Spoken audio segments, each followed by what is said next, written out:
Y'all welcome.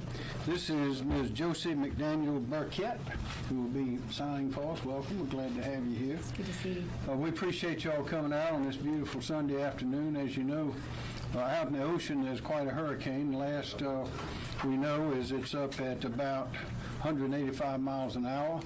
We do not know when it will arrive here or what strength it will have when it arrives here, but we are preparing. This is our 5th year in a row that we've done this, and so Team South Carolina is highly activated again. We've already begun the movement of people and material and equipment to the places where it needs to be, and whatever happens, we'll be ready, and we will certainly keep you informed of what is happening.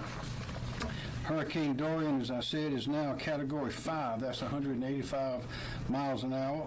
I issued a state of emergency declaration yesterday. That state of emergency declaration allows state and local emergency management officials to begin staging resources and assets along the coast in preparation of the hurricane.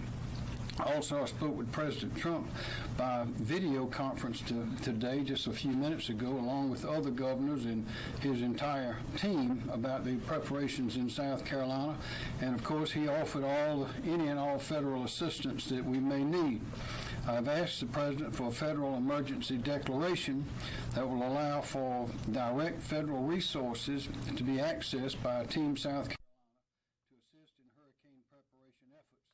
We expect that declaration to be granted very soon. We've already made the declaration, which allows our agencies to be reimbursed with federal funds. We did that earlier during the week. The State Law Enforcement National Guard and the first responders have been fully mobilized. South Carolina Department of Transportation has increased the number of their motorist assistant trucks on I-95 and I-26. All the South Carolina welcome centers and rest areas are open and staffed 24 hours a day. DHEC has alerted all private dam owners to prepare for notification to lower water levels in advance of significant amounts of rainfall. Department of Social Services is preparing to open their shelters across the state if and as needed. And of course, as always, we will continue to monitor the storm. Again, we're monitoring 24 hours a day, not only from this place but around the state. 24 hours a day, we're monitoring the storm, and we'll make further announcements as the time comes to make those announcements. Do you have any questions?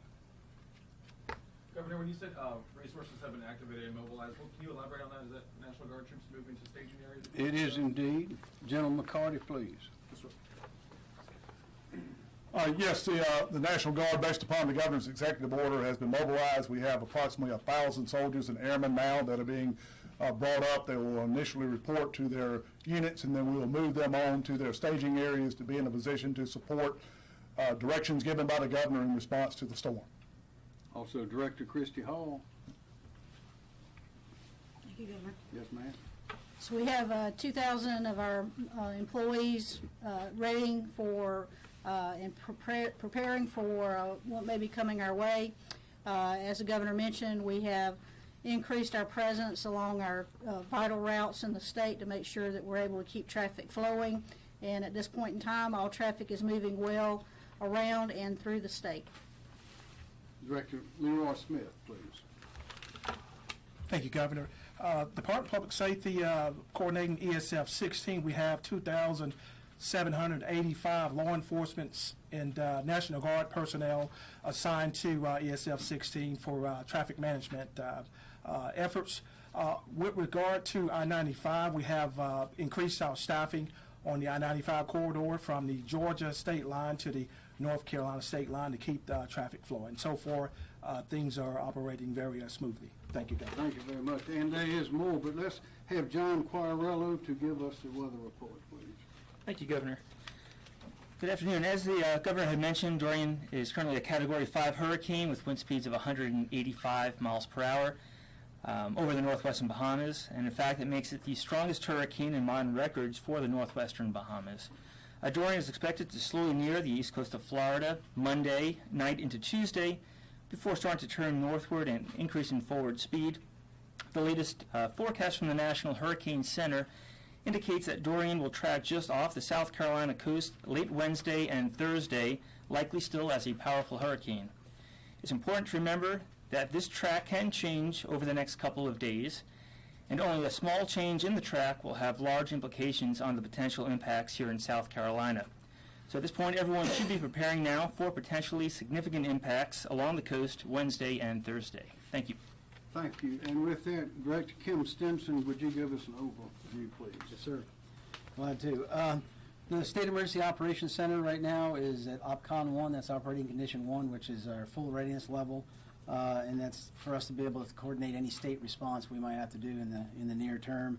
Our current priorities are evacuation planning and possible sheltering, and then follow on with any initial response and damage assessment.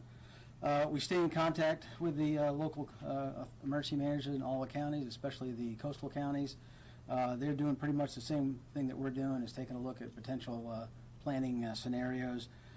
In terms of logistics, we have got a number of logistics contracts that we have on standby if we need them. We've got a pretty fully stocked warehouse up in Winnsboro with over 500 pallets of food, MREs, meals ready to eat, and over 750 pallets of water, as well as 150,000 sandbags and almost 10,000 tarps, those blue tarps for temporary repair if we need them, so they're available. The other thing two other things really I wanted to mention. One, it's very important for all of us as citizens here in South Carolina to be our own emergency manager. Take a look at the threats that you might be affected by, make the appropriate plans, and we've got some tools for you to use to help you with that. We've got our website at scemd.org, which has lots of information, not just for hurricanes, but any other disaster we might have. And then last year we fielded a new tool for your smartphone or your cell phone, and that's the South Carolina Emergency Manager app, which basically has everything on the website and helps you develop your own plan, have your own checklist. You can actually put in important information in there and carry that around with you and as we move forward mobilely these days. And then the last item I want to mention is this is strictly not just a coastal event with a hurricane potentially affecting South Carolina, but certainly could see inland issues with winds and possibly flooding as we move through the process. So again, it's not strictly a coastal event. It could very well strike far inland. Thank you, sir. Okay. Well, thank you very much. Are there any questions? Governor, is there any concerns with flooding near the Columbia Canal? Well, as Director Stinson just said, there's always a possibility of those things happening. We don't know what's going to happen. We don't know how strong the storm or hurricane's going to be when it gets here. If it gets here, we don't know if it's going to be on land or out in the ocean. It's just too early to predict those things. But as you know, last time with Hurricane Florence, we had a lot of flooding that we had never seen before, not in many, many years at the very least. So we are preparing for the worst. We're hoping for the best. But the message is to be prepared, because we know what's coming. It's going to affect everybody in the state to some degree. So be prepared. Any idea what the timing would be in terms of potential evacuations or No, getting sir. that notice out? It's too early for all of those considerations. We're monitoring around the clock, have good information coming in, but it's always subject to change. What's your Yeah. message to the people at home today who are Be concerned? prepared. Be prepared. This is a hurricane. As the president said, we've not seen such power in a hurricane, 185 miles an hour. That's Category 5 and going towards whatever the top of that is. We don't have a solid prediction as to where it might turn, where it might not turn, when it'll get here, but we assure you we have the best minds and the most experienced and talented people around the clock working on it to be able to tell the people of South Carolina, and we're in communication with the other governor's offices on the coast. That's been constant as well. So when we get the information, we'll relay it out and do so in a fashion that's clear and easy to understand.